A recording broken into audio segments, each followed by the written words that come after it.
Gaara koree gaafan lixa biiftuu irraa ka'ee giddu galeessatti imala eegalu duumessa gargar kuttee allaattii wayii tokko qixxaa'ani taa'uun dhufte karaa foddaa as sixxee gara kootti dhiyaattee ansi baruun barbaadaa eenyu siin jedhu jettu akkam bitaaf mirgatti ni ilaalleef baalleedhaan foddaa cuftee utuu walirraan kutinis gaaffii ishee itti fufte. Abiyyii wajjin immoo jaalmarroo wajjin jirtaa? Ansi baruun barbaada eenyummaa keenatti himtaa? Woboodha siin jedhu laata seenaa dukkanaan da'ate gara ifaatti kan baasu moo piippiidha siin jedhu kan ganda keessa naanna'ee kan kee lafaa kaasu. Ati lookoo namaatii kan kaayyoo gootaa qabdu. Ati lookoo namaatii kan kaayyoo gootaa qabdu. Ati lookoo namaatii kan kaayyoo gootaa qabdu moo poolisii shimallisii tati kan takkaa dhoofnaan cabdu.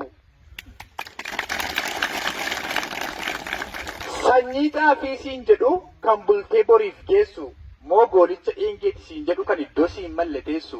Cittee kaatee dhugaa waliin dhaabbattaa moo shanee balleessinaa kottaa naaf hiriiraa jettee warra bashaa waammatta.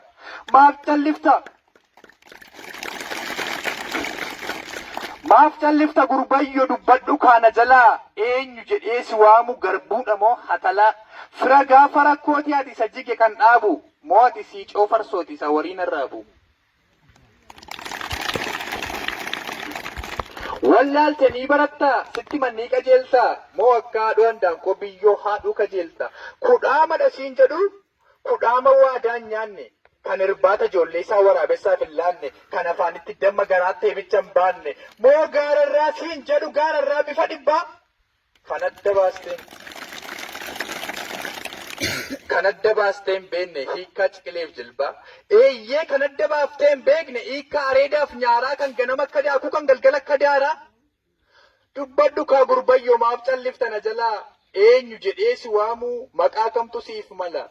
Murtoo dabaaf dalgaatiin du'atti harkifamee isa dhugaa dubbatee piippiidhaan ajjeefame ati ilma Hacaaluu Hundeessaa ilma goota Oromooti. Moo gaafuma waa kosh jedhu fincaansi jalalooti. Ani gaa allaattiidha. Allaattii baalleen kaattu. Ishee foon walii dhiiftee waan waaqni kenneef nyaattu. Wajjinumaan balaliina qooddachuuf waan argannu allaattii akka koo wajjin wal dhabdee tokko hin qabnu. Gurmuudhaan baanee gallannu tokkummaatti amannaa gaafa gurmuudhaan kaanu xiyyaara kana yeroo kunnee bakka malle dhaqannaa. Afaaniin damman cobsinu gobaa baannee garaatti. Baallee waliis cabsinee waliin gannu karaatti. Harcaatuu funaannachuufis hin dhannu bakka gabaa. Waci keenya hiika qaba. Sagalee walii beekna waci keenya hiika qaba. Atoo allaattii olii jiraattaa akkuma carraa uumaa yoo soofittummaaf jibbii akkamiin si sukkuuma. Utuu waan nyaattu hin dhabin imaanaa seenaa nyaattaa fakkaattii waaqaan uumamtee allaattii gad jiraattaa gaafa waan saba keef hin taane magaalaa keessa deemuutti gaafa humni kee dhumu dacheen kun sin komattuu samiin sitti hin gungumu muu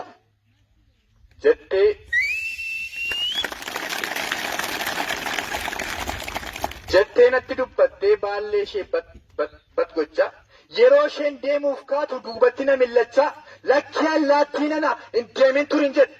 Anis isheetti dubbachuuf wanta garaan kofedhe. Hin shakkin waan tokko iyyuu hin shakkiyyaa allaattii. Ani ilma Maammoo Mazambiroo obboleessa Tasfaa'uun Camadaati.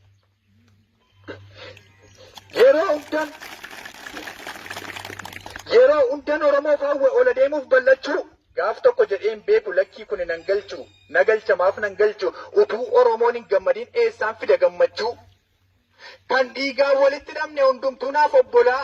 Gaafa tokko asii cabu ani achiin okkola. Gaafa tokko asii baroodu ani achiin boorradha. Gaafa tokko asii madaa'u ani achiin hooqqadha.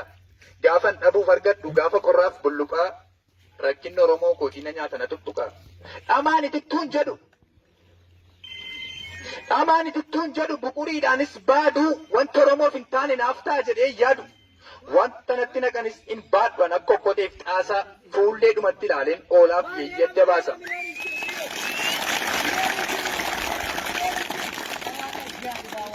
Hin jaalladhu fakkeessaa Lakki ani bubbee miti adeemtuu ganda keessa.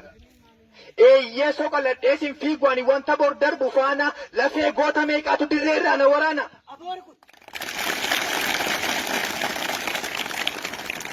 Adeemsi karaa kootii saalaan hin madaalamu. Fuulduratti harkifadha utuman takaalamu. Biyyoon atti facaasan walitti funaanan ittiin biqiltuu dhaaba. Finyootti naqabuuf yaaban qabadheen tulluu yaaba. Shaneedha tuma naan jedhanii warqeen natti mogga'a. Adurree ta'e kufee leenca ta'e ol ka'a. Hin shakkiyya allaatti eenyummaan koo shakkiin qabu. Lakki ani piippii miti takkaa dhoofnaan hin cabu. Jaalala Oromiyaa.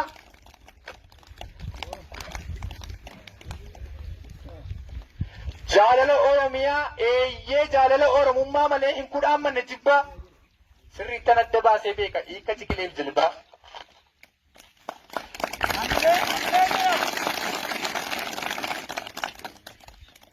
Takka addana fakkaatee takka achiin fakkaadhu. Takka addana fakkaatee takka achiin fakkaadhu. Dhiiga Oromoon jiifadhee irbaata sobaan nyaadhu. Yaadannoo baaroon dubbisa huccuu taaddeen uffadha. Amma lubbuun jirutti dhugaa Oromoon dubbadha. Jedhee allaattiif deebifnaan isheenis baallee ishee bat gochaa balaliite na biraa na sobeere yaakra.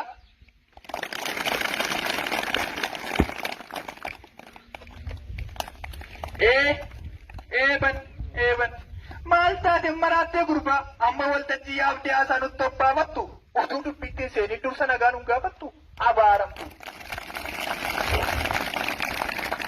Abaaramtu jettanii beeka akkanan komanne anarra waboof hooggantoota isaa akkasumas uummata zoonii kibbaa kaabaa argee qalbiin nagonnaan malee duras nagaan daganne. Egaa galatoomaa ulfaadhaa kan naalaatti waltajjii akkam jirtu waboof akkam jirtu hooggantoota akkam jirtu kaadhimamtoota.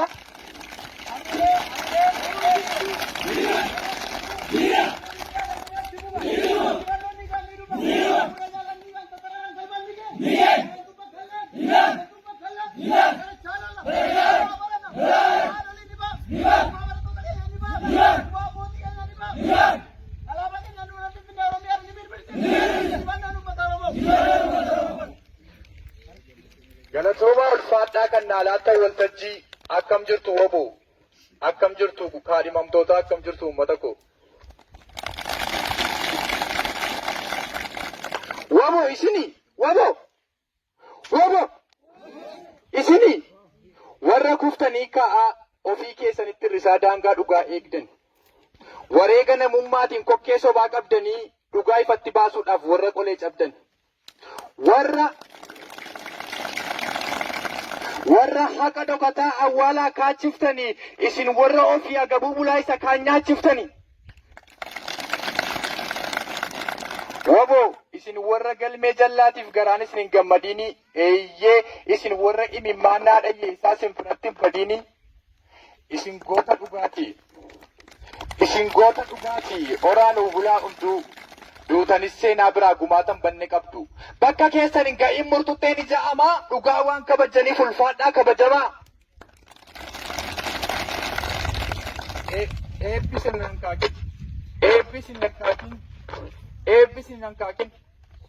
Eebbisin hankaakiin burqaan sinitti yaa'u. Waaqayyos galmee dhugaarra maqaa keessan haa ga'u. Garuu warroonni of tuulummaadhaan loogiidhaan gantummaadhaan boboktanii dhugaa ilma namaa awwaaluuf gasoon boolla qottan. Warri summiin daba keessanii jireenya namaa faalu warri boo'ichaa dhayyeessaa isiniif ilillee caalu. Sittani maa dhagayya isa uummata keessa da'attee hojii dalgaa hojjettu mataa qabadheen iyya borintii keetiif wayyoo dhugaati balleessiteef gasinniisu jaalmarroon. Injeebistan kaffalta gumaa imimmaan uummataa dacheen kunuu tarsee dhugaa badeef dubbata. Dhugaa namaa doomsitee mul'ata kee godhatti harruma nyaattee bulu. Namas fakkaatta namuma keessa teessa garuu gadameessa sobaatiin ittantee ammeenya deessa. Waan argitee nagaa irra gaataatee mormita. Boojjitoo jallinaatiin bultii namaa orfita.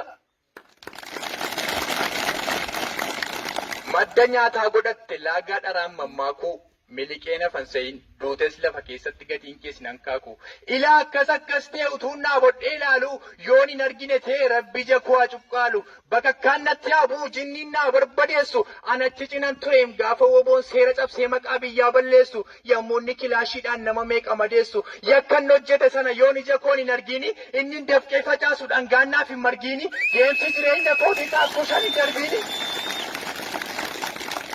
Deemsi jireenya kootii taakkuu shan hin darbini jettee sobaan kakachaa allayyaatti dhiira oofta dhalataa yakkan qabneef saanduqa awwaalaa soofta maal siin jedhaa laata seenaan abbootii durii gaafati dhugaa qaaqxee harka keen dhuubdu xurii akkamiin sisimatti maal siin jetti dacheemtuu gaafati lubbuun duutee gara boollaatti ol seentu maal siin jedha uummanni maal dubbate mimmaansa wajii dalgaa hojjettee abbaa dhugaa boorsiftee cooma nyaachuun si quubsa Ilaamee ya milisha, ilaamee ya gantu, ilaamee qaama mootummaa silaa atis naaf lammiidha ajaa'eef miilli hin citu. Akkamittiin dadhabde, akkamittiin sodaatte galmee dhugaaf of bitu jireenya obboleessa kee, jireenya obboleettii kee gaafa sobaan orfitu. Har'a miidhagdee buluuf hin awwaalin waan dhugaa ija namaa da'attus ija waaqaas si arga. Amma feete dubbadhu, amma feetes guddadhu garuu du'an darbitu. Guyyaan du'a keetii immoo har'a ta'e hin beektu. Amma lubbuun jirtutti hojjedhu wanta gaarii riqicha daandii haqaan uummata kee gargaari. Yommuu abbaan dhugaa ba'u ati teesseen kolfiini hin dhaataan dhukkubaa madaa namaan orfiini. Utuu balleessaa keetiin utuu jallina keetiin bultiin namaa diigamu miliqee nafan se'in dhugaan hin miliqamu. Atis mi'a biyyi. Nama jennee si fuudhanne malee ati miti waangoo kaleessas dheengaddas irra deddeebinee sitti muun keenya sitti fakkaatus gowwummaa harrayyuu nan jedhaa dhiisi mala ammaltummaa. Bu'aa dhuunfaa keetiif jettee Oromoo dhuman gorsin bu'aa dhuunfaa keetiif jettee abbaa kaayyoo woboo simimmaan eejan jaamsin hantuuta beekta miti qabeenyaa tolaa ishee dhuftee manatti namaa galtu utuun turirri mooftee 9-10 dhaltu. Manuma namni ijaarrate keessatti mana ijaarrattee galtu yoo barbaadde huccuu namaa isa bareedaa cirtee kukkuttee nyaattu. Yoo barbaadde halkan mana keessa utaaltee iyyitee irribaa nama kaaftu isheef malee maaliif barbaachistee kan guddisaniif andurree utuuma akka kaleessaa jettee mana keessa utaaltuu afaan andurree buuti dhumni ishee beekamaa dhagaa cii utuu iyyituu duuti. Kanaafin jedhe hoogganaa, kanaafin jedhe uummataa atis hantuutan ta'in namatti guyyaa tokko boolla keessaan baanee buuta du'an taane duuta galatoomaa.